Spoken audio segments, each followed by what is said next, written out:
بسم اللہ الرحمن الرحیم۔ آج مجھے 27 سال ہو گئے ہیں، میں قبریں بنا رہا ہوں۔ میرے ساتھ ایک ہی واقعہ گزرا ہے۔ گرمیوں کی دوپہر تھی، کچھ لوگ میرے پاس آئے کہ بابا جی قبر بنانی ہے۔ میں نے پوچھا کہ آدمی ہے یا عورت ہے،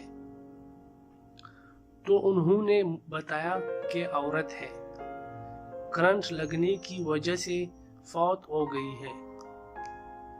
وہ لوگ یہ کہہ کر چلے گئے۔ میں عموماً اکیلا ہی قبر بناتا ہوں۔ میں نے سخت گرمی میں قبر بنانا شروع کر دی۔ دوپہر 2-2:30 بجے تک قبر مکمل ہو گئی۔ قبر کو فائنل ٹچ دینے کے لیے میں نے قبر کے اندر کدال ماری تو مجھے ایسی آواز آئی جیسے کوئی شیشے کی چیز ٹوٹ گئی ہے، اور بس پھر خوشبو ہی خوشبو پھیل گئی اور قبر ٹھنڈی ہو گئی۔ میں قبر میں ہی لیٹ گیا۔ باہر سخت گرمی تھی، اندر قبر ٹھنڈک اور خوشبو سے بھری ہوئی تھی۔ اس سے میری روح تک خوش ہو گئی۔ میں حیرانی اور دہشت سے خاموش رہا۔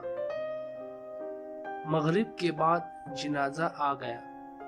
عورت کے ورثاء نے اسے دفنا دیا اور چلے گئے، مگر میرے اندر تجسس بھرا ہوا تھا کہ اس عورت کی کون سی نیکی ہے جو اس کو اتنا بڑا انعام ملا ہے۔ باتوں ہی باتوں میں نے معلوم کر لیا تھا کہ یہ عورت فرید گیٹ باولپور کے اندر رہنے والی تھی اور بجلی کے کرنٹ لگنے سے فوت ہو گئی۔ آباء و اجداد یہی کے رہنے والے تھے۔ میں پوچھتا ہوا فرید گیٹ پہنچ گیا اور عورت کے بارے میں معلوم ہوا کہ اس عورت کا خاوند کچھ عرصہ پہلے فوت ہو گیا تھا۔ وہ بیچارہ 6-7 سال بیمار رہا۔ اس عورت نے دن رات اس کی خدمت کی۔ خاوند کی شدید بیماری کے باوجود اس کے ساتھ بے وفائی نہیں کی اور دل و جان سے اس کی تیمارداری کرتی رہی۔